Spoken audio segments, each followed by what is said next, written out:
Alright guys, welcome to another episode of JB360.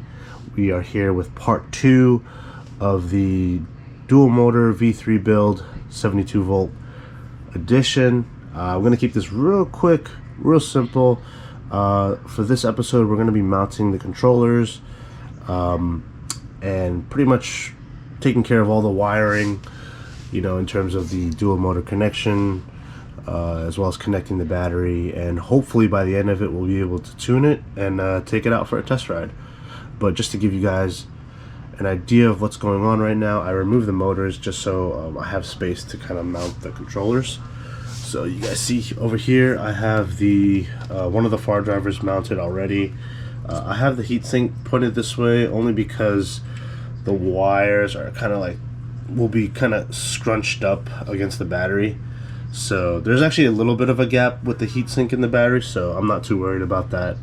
So I'm going to have the wires kind of snake through here, through the top. And then for the second controller, I'm going to have it mounted over here with the heatsink facing this way, so that the battery wire inserts and the harness are able to kind of enter through this section here of the frame. So that is the plan for the controller mounting, and the battery will be putting in last. Let's get started and mount the far drivers, as well as make all of our connections and finish out kind of installing the throttle, light switch, tuning, all that. So yeah, hope y'all enjoy this video.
Alright guys, so one of the things that will come up, especially when you're dealing with dual motors and dual controllers, is the wiring. Now, I'm going to kind of go over the different types of wiring that you'll need, especially when connecting both controllers. So let's get started. I have here 2 wire harnesses from 2 far drivers, just as an example so you guys can kind of get an idea of what connects to where. So we're going to start with the ignition. This has 3 wires, has the positive, negative, and also the ignition wire, basically. So this wire will go to your positive terminal on the controller. This black wire will go to the negative terminal on your controller, and this wire connects to the ignition wire that's on the wire harness. So in order to do the dual motor connection for this one, All you really need to do is have the green wire and black wire connected to one of the controllers. So obviously this one goes to the positive terminal, this one goes to the negative terminal, and this wire right here, this ignition wire, we're actually going to split into 2 wires. So this wire will go to the ignition cable, which is located here, which is the orange wire on the fire driver harness. So you're going to basically create like a splitter. So one wire will go to controller 1, ignition wire, and then the second part of the wire will go to the ignition of the second fire driver. So basically it'll go 1, 2, and 3. So you're going to pretty much create like a little bit of a splitter that's going to connect to here, so when you turn on the ignition, it will turn on both controllers. And also the reason that you only need to have the positive and negative terminal connected on one fire driver is because these 2 main wires are basically to give a voltage reading for the ignition. But in terms of activating both controllers, the ignition needs to be basically set. So this wire will need to split into 2 wires. One again going to controller 1, and then the other going into controller 2, and that is going to be the ignition wire, which is the orange wire from the harness. All right, so the next wire we're going to be dealing with, or the next connection we're going to be dealing with, is the throttle. This particular throttle I have here is twist throttle, but it has the very common domino connection over here, which is brown, blue, and black. So in this particular instance, when you're connecting the throttle, normally with one controller, it would just be the throttle wire on the fire driver. This wire here, I had originally split it, but usually it comes already pre-wired. Black will go to black, green will go to blue, and brown will go to red. And this is particularly common with these domino throttles. I don't know why they just don't use the standard wire colors, but that's just them. This is a very important part of the tutorial that I'm sure a lot of you are questioning as to how do you activate dual motors with one throttle and 2 controllers. So the answer is actually pretty simple. Simple for the most part. Every throttle comes with a signal wire. Now when I say signal wire, on this throttle, it's actually the blue wire, right? On the fire driver harness, the signal wire on the throttle is the green wire. Now, in order to activate dual motors, what you want to do is you want to connect positive and negative terminal of the throttle, right, to one controller. And now this particular signal wire here, you want to connect, you're going to basically create a split. So you're going to split this wire into 2, the signal wire into 2.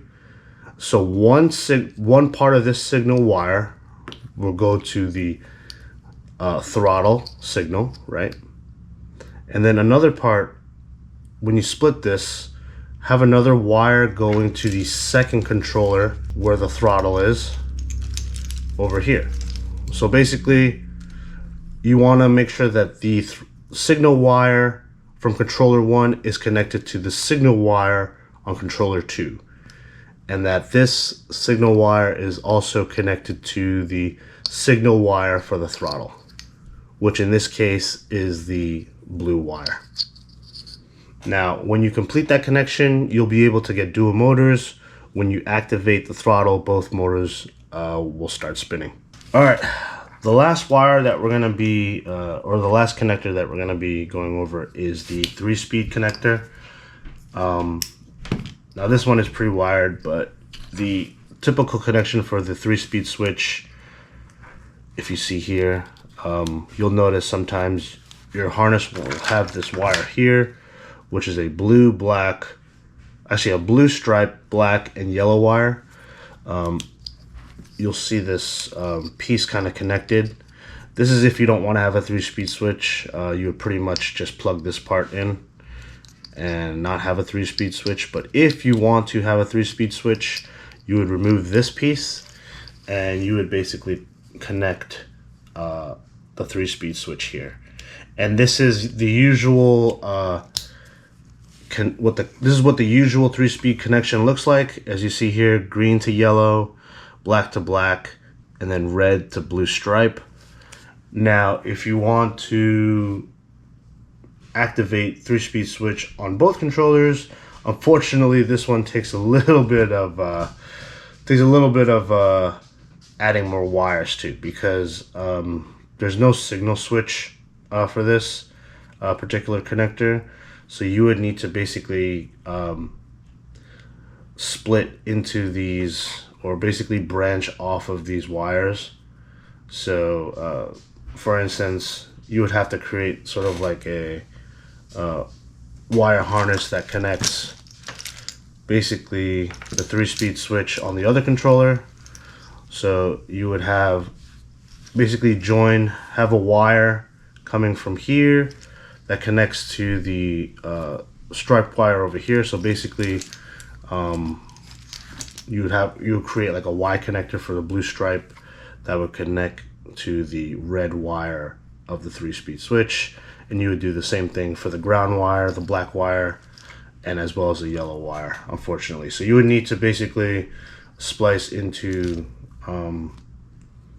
the 3 colors here to connect to the other wire harness over here of the same connector, and then have it connect directly to the 3-speed switch connector. So for me, what I'm doing, I'm going to create bullet connectors. I'm going to cut this off, and then cut that off, and then just create a wire extender that goes from both controllers into the connector for the 3-speed switch. So it'll be like a Y connector, like I mentioned, for each of these color combinations. Alright guys, so that pretty much sums up the wire connections for both far driver harnesses. Again, I'll try to put as many pictures up as I can in terms of the connectors, but yeah, let's go ahead and create our bullet connectors for both far drivers, just so you guys can get a sense of the process and what you need to do to create your own.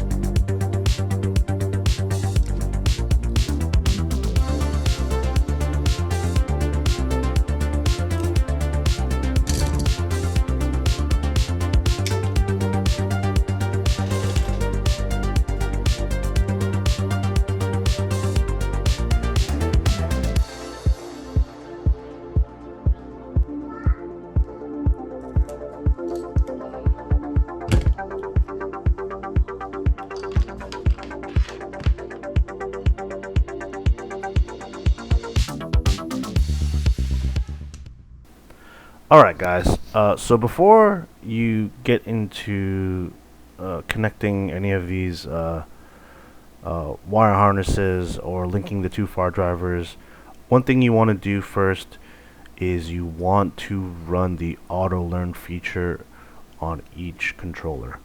So for example, you can't really auto learn with the 2 motors running. It's better just to do them one at a time, just so that you can match the values up in the parameters after. So the 2 connections you're going to need to secure before running the auto learn feature is, 1, the ignition cable. So you're going to basically start with controller 1 and do the ignition cable connection for controller 1, and then you're going to want to also install the throttle connection on controller 1. So in order to obviously turn on the controller, you need the ignition, so ignition, and then obviously to run auto learn you need throttle. So throttle, ignition cable, those two connections need to be secured on controller 1 before running auto learn. And now once you have those two connections established for controller 1, you're going to want to connect your far driver to a battery, the battery obviously that you're going to be using. So that power harness that you have currently on your far driver, you want to connect that to a battery, and then you can run the auto learn feature through the app. Now, just to preface this, there's a ton of videos. I wouldn't say a ton, there's a good handful of videos that basically show you how to tune your controller or run the auto learn feature. So in this sense, in the essence of time, what I'm going to do is I'm going to actually post in a Google Drive link the parameters that I have for each controller. Mainly one controller, but you got to make sure they match. So I'm going to put the parameters up in a Google link, and then after you run the auto learn, you can basically apply those parameters to your settings. So just to be sure that you have the same values that I do, and if you do have different motors, obviously you can tweak the settings here and there, but I'll post the parameters that I used for my setup. And just a reminder, I'm not going to be doing any type of tuning video or showing you how to do auto learn, since those resources are available to you online. You could even check out my earlier videos where I did it on the Mac Fox as well as the Razer, when I did the tuning auto learn feature. So you guys can go and check that out if you're curious how to adjust your controller.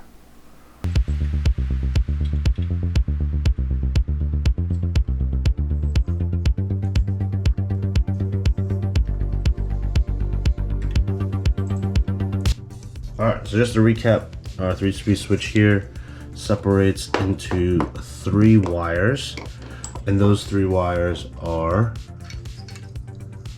the red, green, and black, and that plugs into the 3-speed switch wire of the far driver, which is red goes to blue, green goes to yellow, and black goes to black.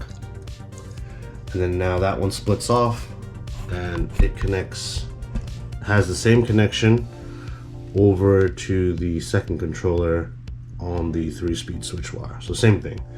Again, we split the wire so that there's one going from here and then one going from here, and that connects directly to the 3-speed switch, the main switch.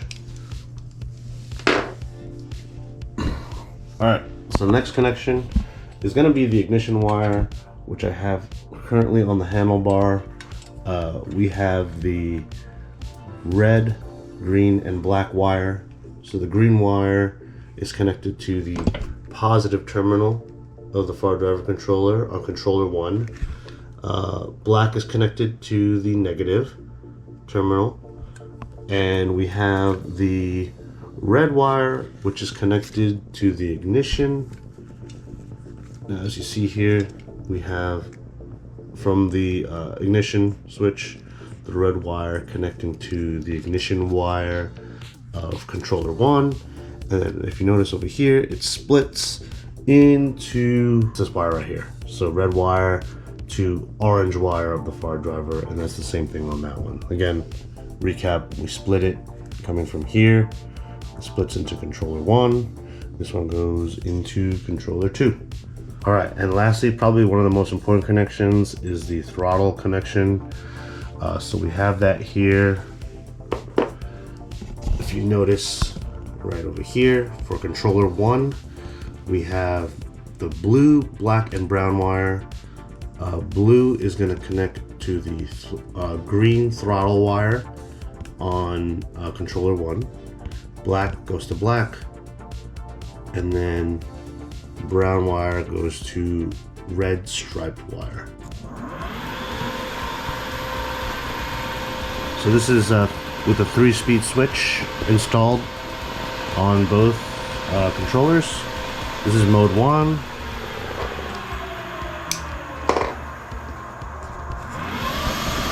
Mode 2.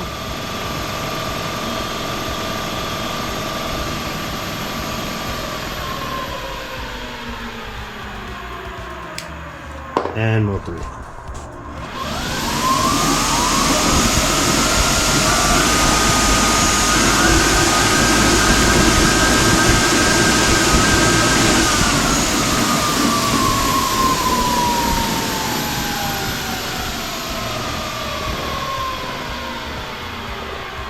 Alright guys, so I saved the tray, the original controller tray that was on the V3. I saved it so I could put the light kit in here. As you guys can see, the harness for the light kit is here. I'm gonna have the wires kind of routing through the front here all the way across, and then also connected to the controller in the back. Actually, the light kit is going to be mainly connected to the controller in the back, mainly because of the location of the wires. It's like the closest, obviously, so I'm going to keep it in the back. Have the horn right here, light control switch over here. Also, another thing I forgot to mention, I just mounted the display on here. As you see, it's fully connected right now. I'm still having issues adjusting the display from kilometers to miles. I tried doing it in the back end settings of the display, but it's not working for some reason, so I'm just leaving it for now. So for the display, it comes with this wire harness over here. Is actually connected to here. This is like sort of the main display wire. If you buy it from Econic Cycles, it actually comes pre-wired, so they give you this harness connector over here that connects all the way over here and splits into 3 wires.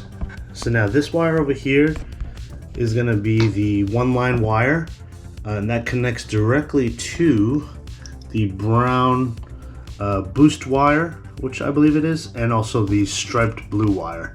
You'll see it's this sort of connector right here, and you just click that in there. And now what's going to happen is your red wire is going to connect to the signal wire for your controller, and then the black wire obviously is going to connect to the negative terminal of your controller. As you see here, I have the 3-speed switch hooked up already, and as you can see, if I switch the modes, it actually shows on screen, which is nice. But as you can see, it's kind of showing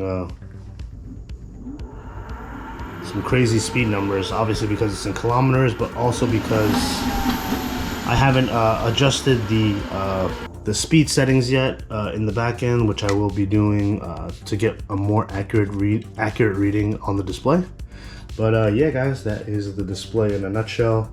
And what we're going to be doing now is finish connecting the light kit, and going to be inserting the battery into the frame, since we pretty much have everything connected.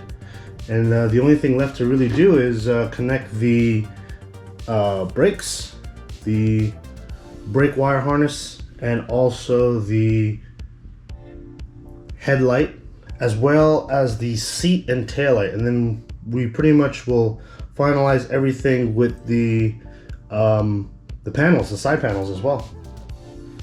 But also, before I do any of that, I actually plan on shortening these bars.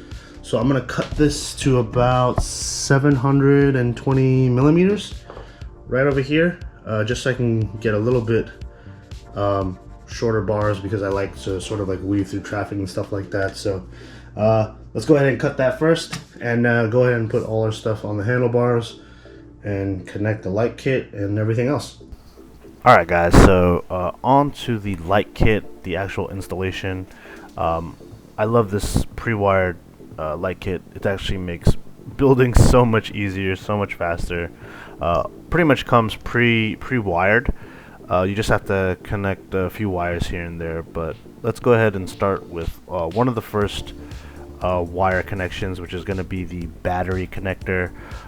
Comes with this like red and black sort of like ring terminal, and you're going to go ahead and connect that to the positive and negative terminal of the rear far driver controller, or whichever far driver controller, but you would attach it to the positive and the negative part of the far driver. Obviously red positive, black negative.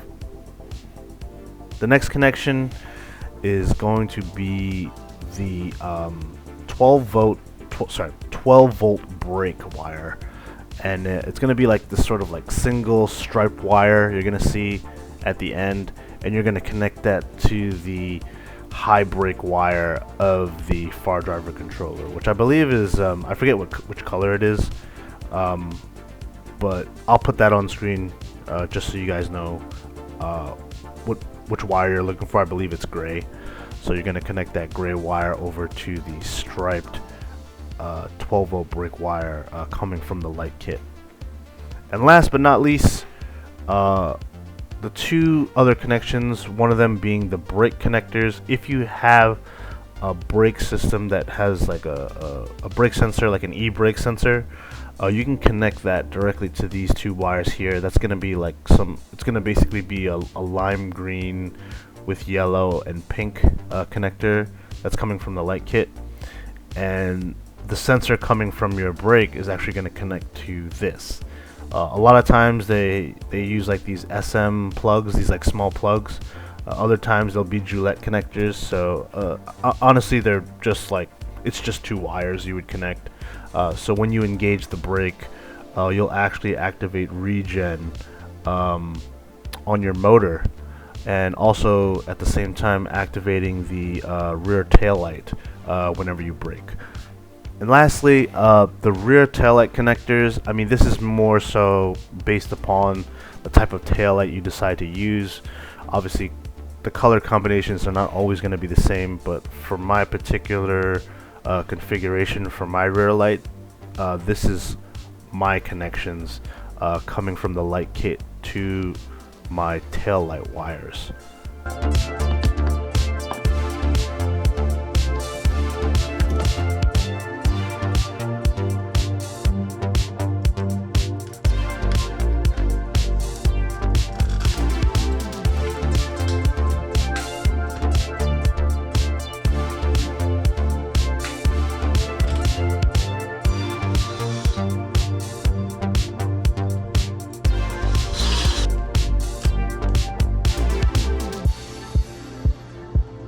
So now that you have your front headlight installed, we're going to connect the wires from the light kit, the front headlight kit, to the your actual headlight.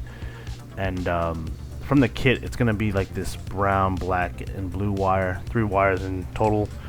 And you're going to go ahead and connect that to your headlight.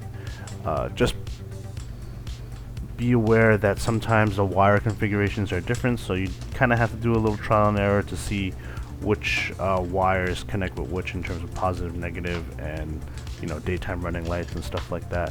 But yeah, it's pretty much plug and play from that point.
What is going on, guys? Welcome to another episode of JB360. It's finally here, guys.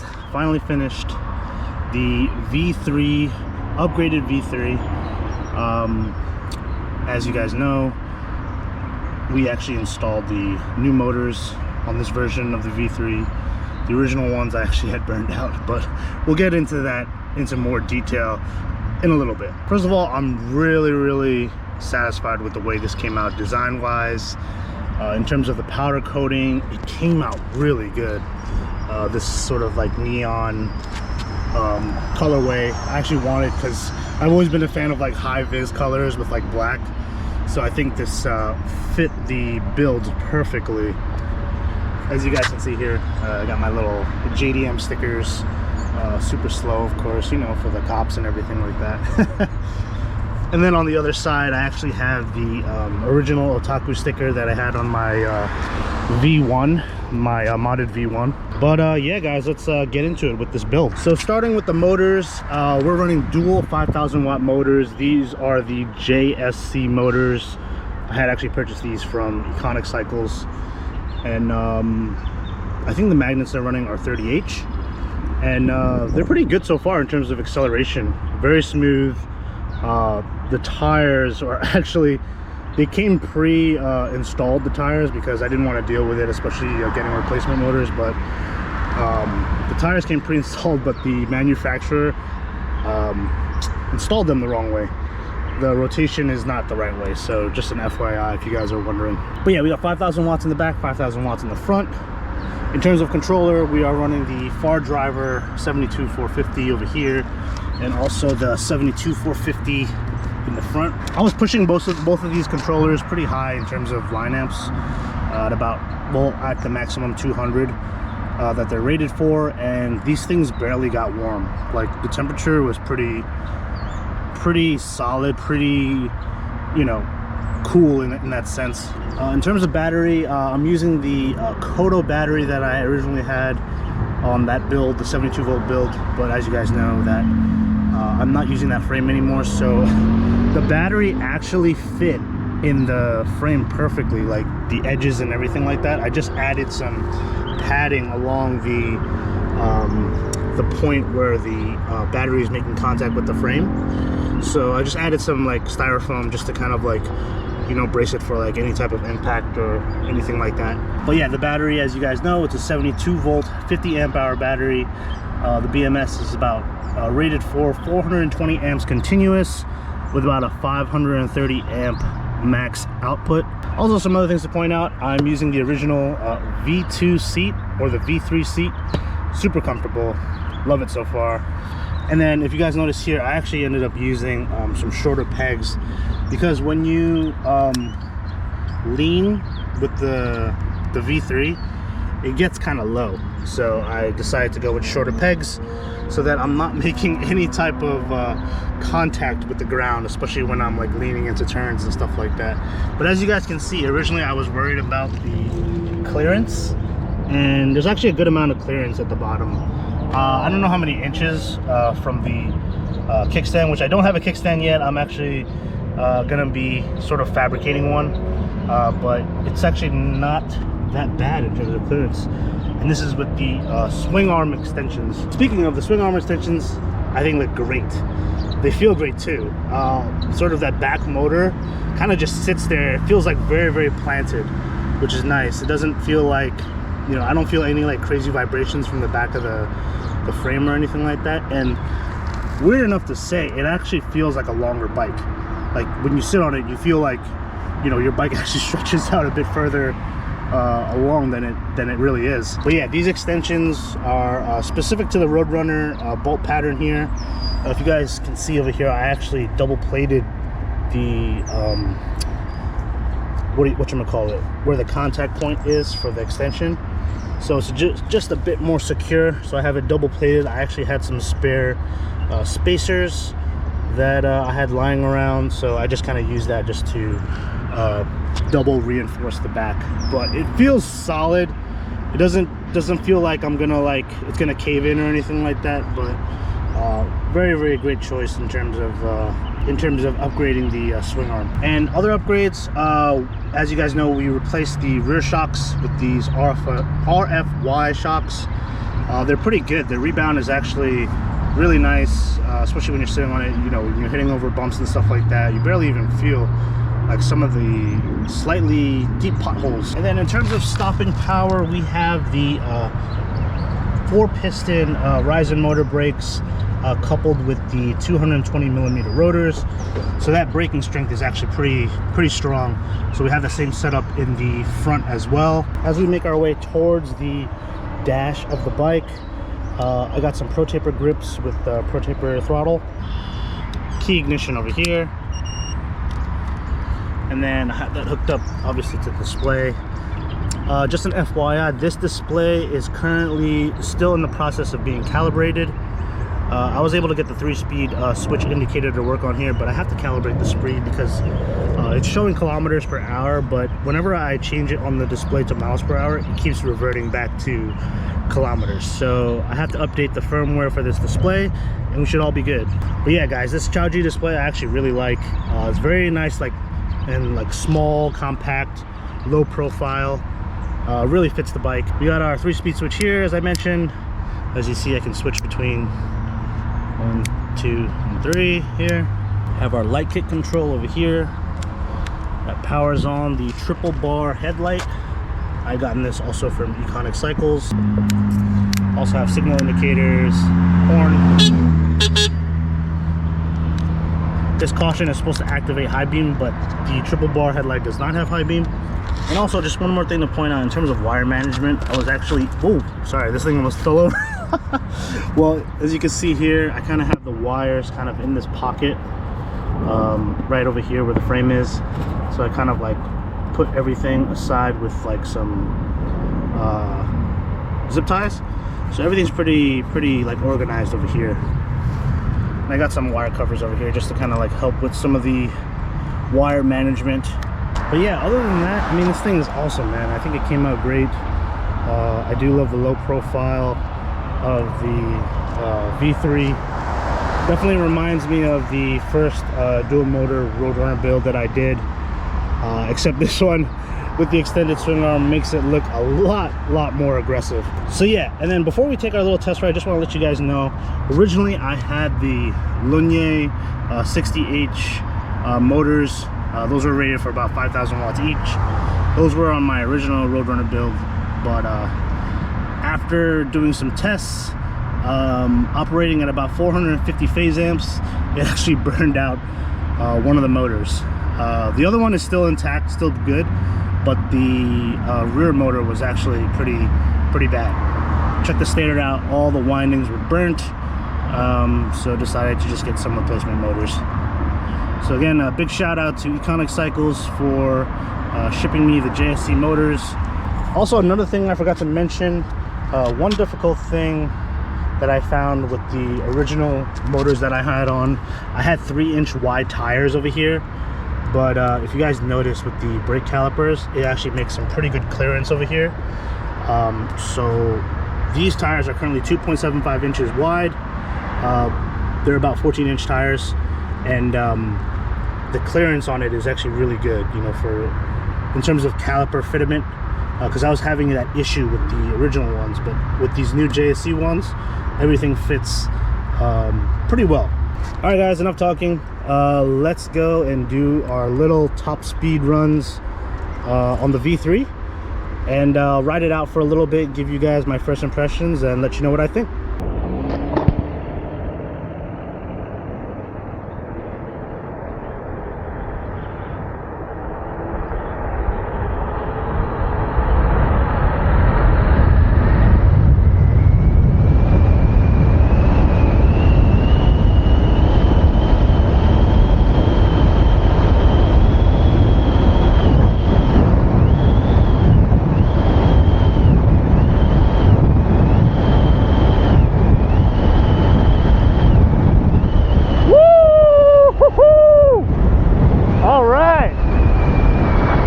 Hit 71. That is freaking great. I think 420 and 430 amps is like a safe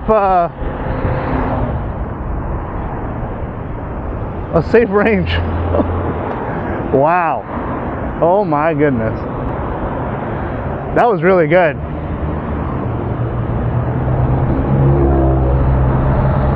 Holy cow.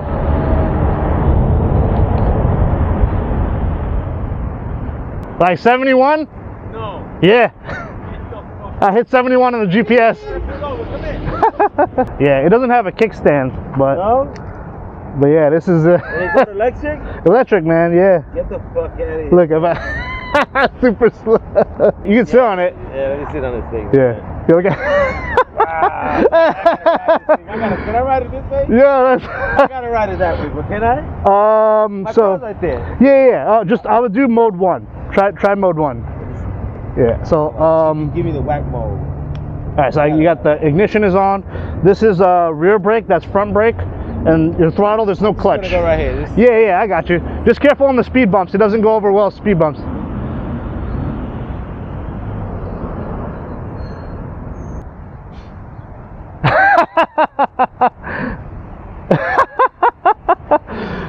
It's smooth, right?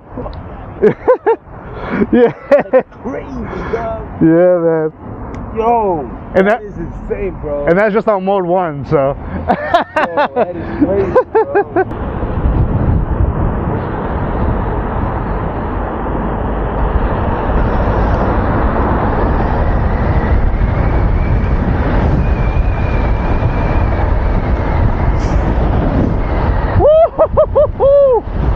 Do not try that at home, kids.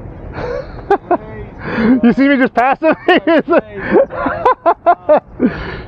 Yo, John, man, nice. No, easy, respect, man. I'm gonna check you out tonight. Yeah, man, definitely, bro. The only downside of these motors, I would say, would probably just be the magnets. It's only about like 30H,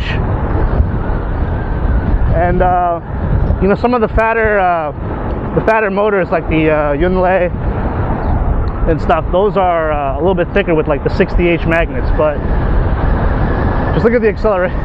Oh my god. Wow. Oh shit. Man. Just on mode 3 is like insane.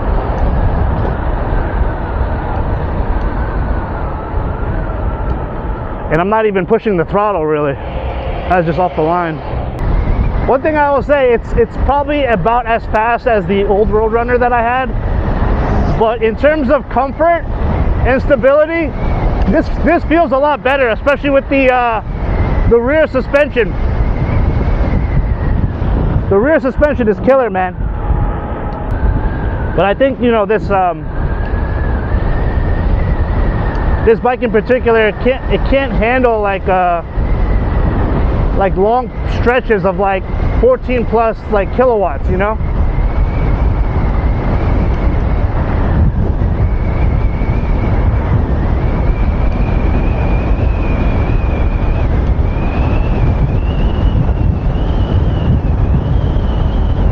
Oh my god.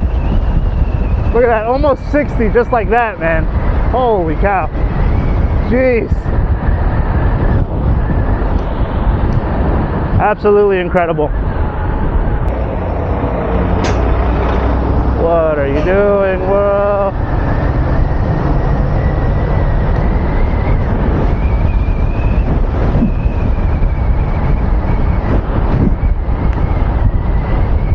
Ooh, that's a hazard. Like a piece of wood.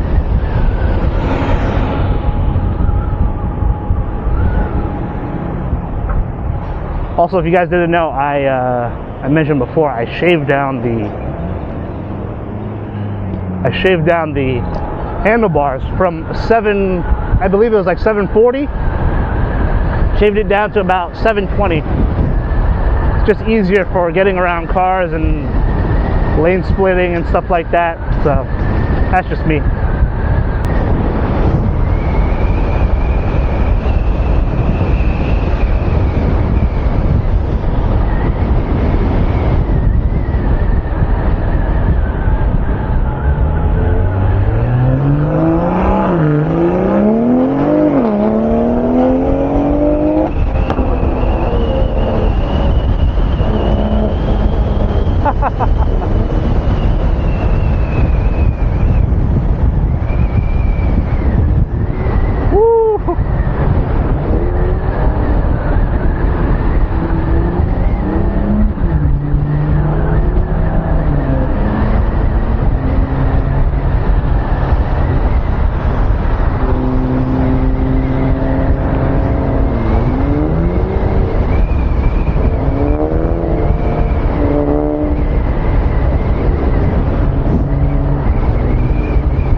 I started a little late too.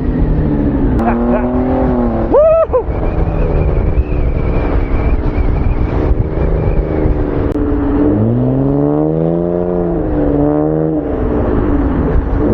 The handling is really nice.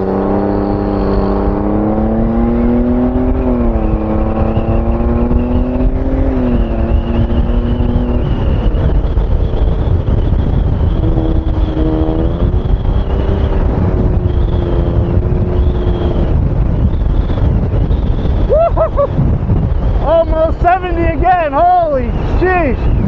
68. Oh shit. Woo! Oh man, fuck bro.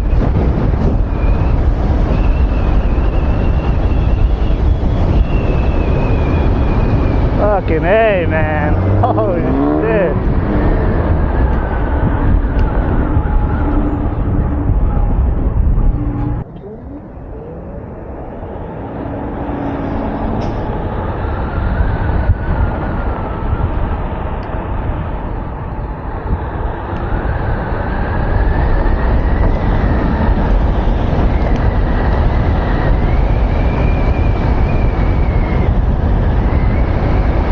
Man, this thing is smooth at 50, man. Oh shit. Woo.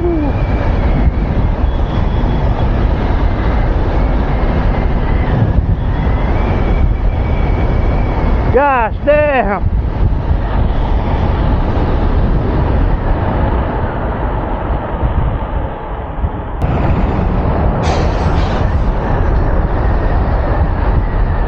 I think I need like a flag or something. Well, you can even ride this thing with like one hand. Woo! Oh my god, feel that acceleration, it's crazy. Yo, insane guys, insane. It's like we made a Roadrunner Pro on steroids, like a mini Roadrunner Pro, you know.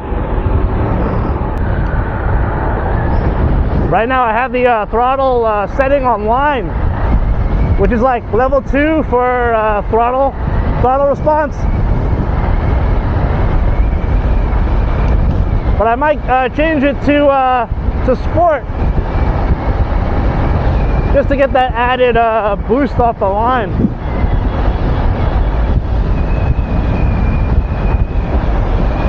Man, holy cow. One thing I will say is it's definitely, in terms of weight, it definitely increased. You do feel it a bit, you know, sort of like when you're riding. This thing's just probably about 120 pounds, I would say. You know, with the battery, obviously, and the motors. But overall, I mean, I am glad though that I did go with the 14-inch tires.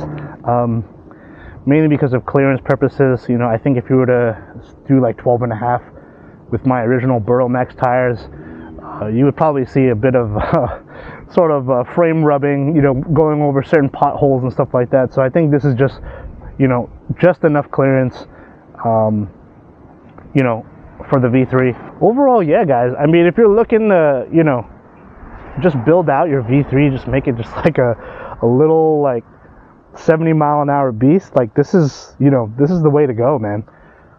And then in terms of panels, you know, if you guys want, I could put the measurements in the description if you guys are looking to get panels done. This one actually matched the V2, so I used my original panels from the V2 V1 for here, but you could see that the shape is actually not really the same. Overall, acceleration, power, top speed, smooth. No issues there. And it's super quiet. You don't get the noisiness from like the dual sport tires as well. So it is like dead silent when you're like zipping past people. So just a word of warning for you guys. Anyways, guys, hope y'all enjoys today's episode of JB360. I'll be taking this thing out soon. Hopefully there's some group rides. If y'all like today's episode, please be sure to like, comment, or even subscribe. And I'll catch y'all later. Peace.